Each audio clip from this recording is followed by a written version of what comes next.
Previously on Travels by Alex. I decided to take another small trip to visit one of my best friends in Serbia. We're reunited again after 2 years. We're gonna be exploring Belgrade today. We're on our way now to have lunch with somebody who you've met in my previous Serbia series. We are here at Skadarlija. One of my coworkers is here right now in Belgrade.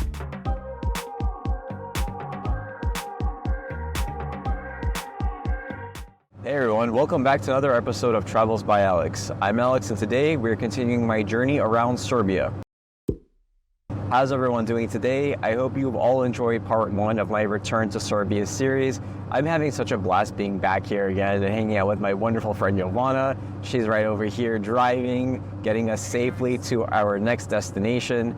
And today we're actually going to be leaving Belgrade and heading over to Niš, which is the 3rd largest city in Serbia. So if you remember from my first travel series that I did in Serbia 2 years ago, I stayed a lot in Belgrade, which is the largest city in Serbia, followed by Novi Sad, which is the 2nd largest, and now we're going to the 3rd largest. So we are really hitting all the spots in Serbia. I'm trying to show you like a full-blown experience of visiting all the main parts here, which I'm really excited to show you. But anyways, right now we're going to be heading off to Niš, and we're going to spend a day there. We're going to be there overnight, and then we're going to be heading over to some of the neighboring areas there as well. So lots of amazing footage coming up in this part of my Return to Serbia series, and then there's going to be a 3rd part as well. So just keep tuning in each week to watch these videos because there's so much amazing content coming your way, and I'm just so grateful and blessed to be able to be back in Serbia and show you other areas that I haven't had a chance to visit from my first trip.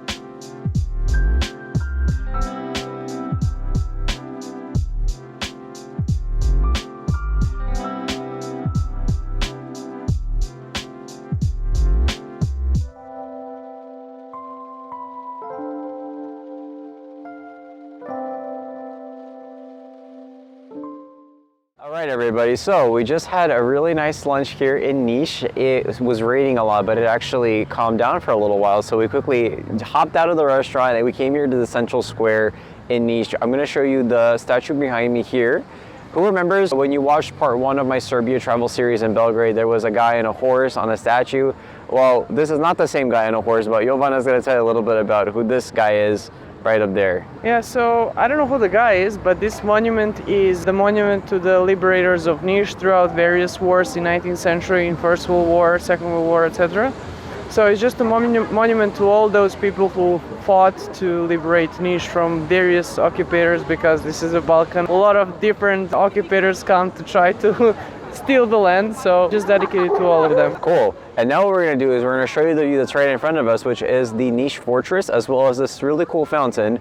It's not the music fountain that you may remember from my part 2 video in Belgrade, but nevertheless it's still a cool fountain. Let me go ahead and show it to you right now. It's actually interesting. There is a combination of a modern fountain and very old, like 100 years old fountain, something like that. It's literally one next to each other. What's interesting now is that right behind that old fountain, they created a very modern fountain where the water comes out of the ground. So you can see the clash of generations here. Cool, so let's go ahead and get a closer look right now.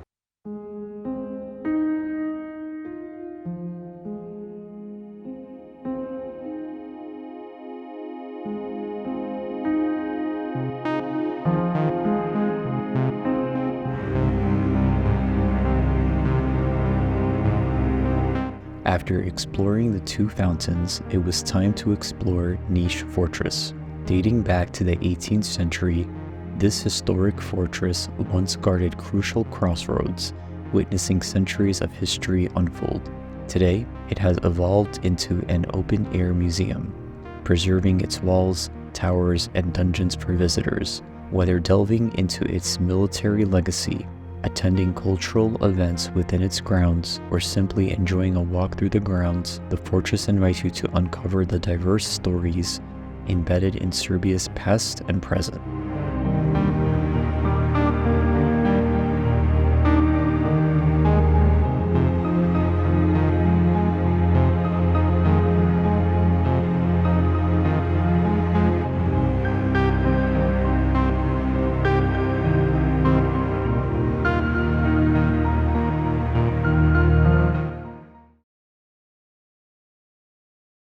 Hey everybody, so we have made it here to day 3 of my Return to Serbia series. I'm officially halfway through my trip and I can't believe how fast the time is flying.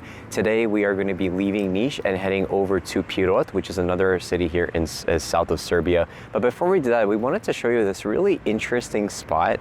It's called the Skull Tower here in Niš. It's not really a tower per se, but there's a lot of information here about skulls. I'm sure we'll be seeing some. It's more bizarre than interesting, but yeah, it's worth seeing. It's kind of unique in the world. Yeah, so we're gonna go ahead and show you that shortly and then take you on the rest of our journey. So keep watching and don't tune out this video.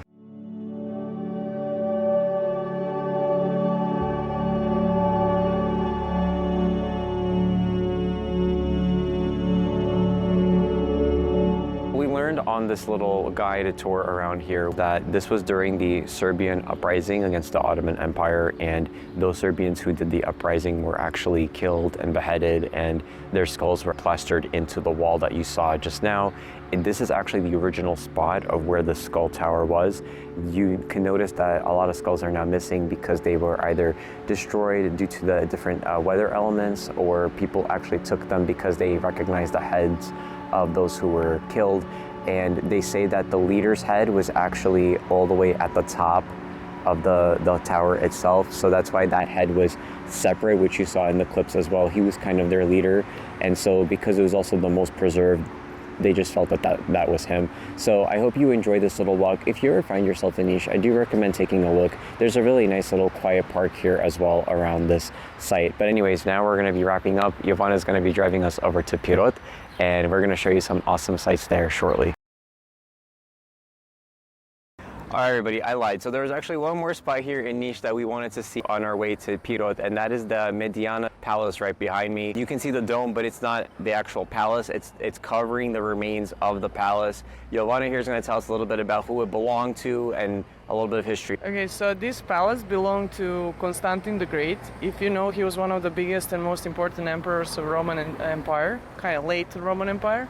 And he was actually born in the city of Niš. Back then the city was called NIS or something like that.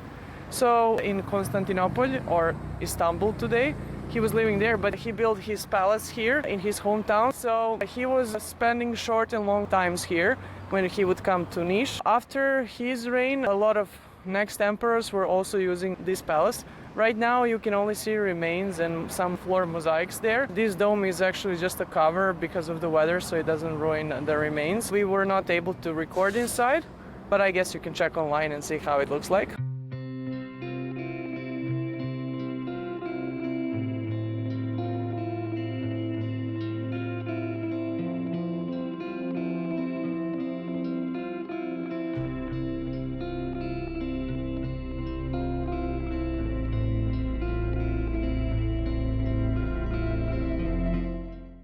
Hey everybody, so we made it to Pirot, and our first stop here is this really cool old museum. What's the name of it? I don't know how to say in English. So this used to be old private house of the famous merchant from 19th century who lived in Pirot. This was his house. And he lived in the ground floor. On the top floor, usually Ottomans and Turks who were traveling would come here, stay overnight, and then continue their journey. So inside of the house, it's like a very, very traditional type of house in Balkans, which this is a typical Balkan Orient style of architecture. And this is the only remaining such house in Pirot, which was built, I believe, early something 1800s, like early yeah. 19th century, so it's pretty much like almost 200 years old. Inside it's very authentic with a lot of details, carpets, pretty much everything that they produce, like pots, little small stools for sitting. And interesting thing, a few very famous Serbian movies were recorded here inside. One of them is a movie called Zona Zamfirova, which I really recommend you guys to check. It's a historical movie about times in Serbia in 19th century. I will leave a link to the IMDb page of that movie in the description box below. And we weren't able to film inside. You'll have to come explore and experience it for yourself. So now we're gonna go over and see the fortress, and then we're gonna try to have some food and show you some other cool sites around Pirot before it starts to rain.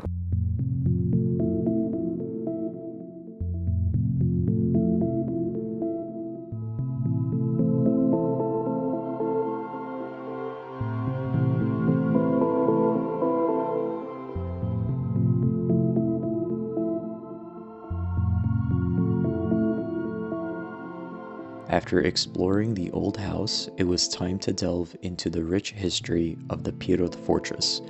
Dating back to the 14th century, this ancient stronghold served as a crucial defense bastion against invaders.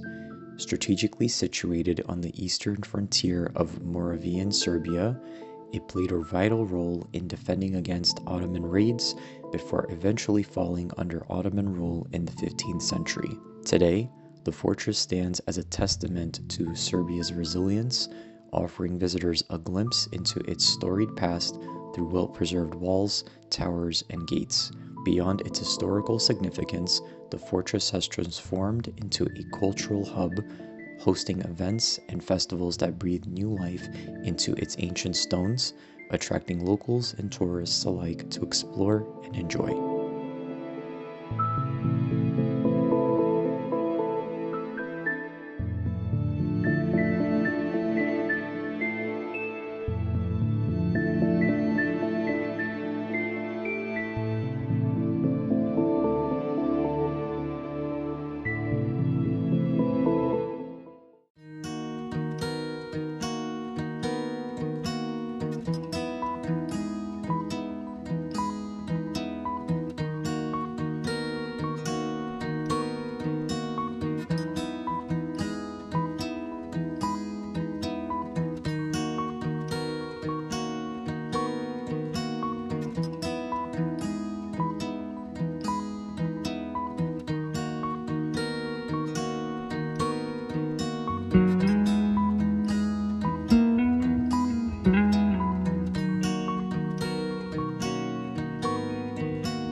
Hey everybody, what did you all think of those beautiful cliffs as we were driving to Vranje, which is in the south of Serbia? I thought that those were some of the most beautiful views ever, and I'm grateful that the rain kind of cleared up in certain areas for us to get really nice sunny shots and even seeing a rainbow, which was very nice. We made it here a little while ago. We had some dinner at one of the kafanas nearby, and now we're going to be calling it an early night because tomorrow we are going to be heading to a new country that neither Jovana or I have been to yet.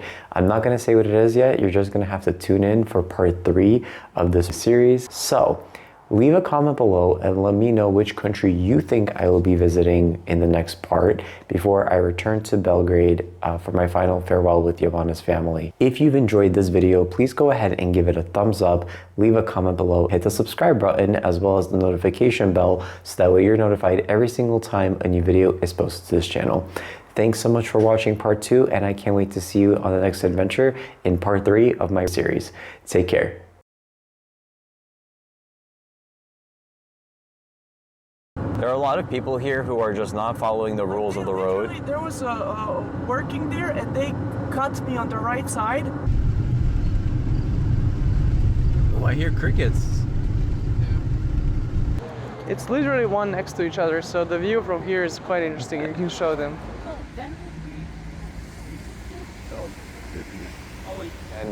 Okay, we're just gonna turn around.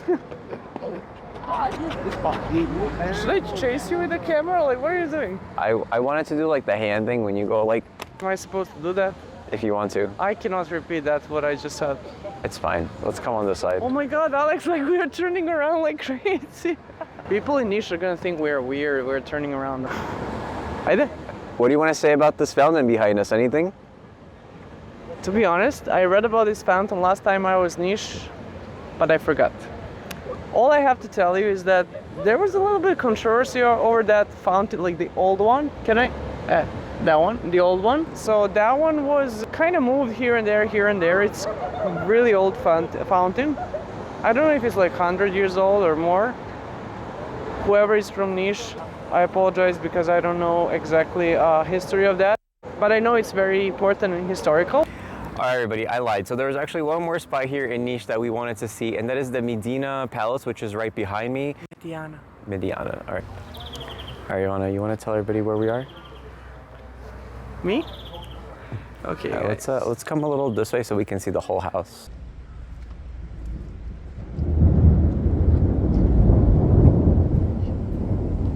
Thunder and lightning, it's getting exciting. Alex, I'm recording. See you.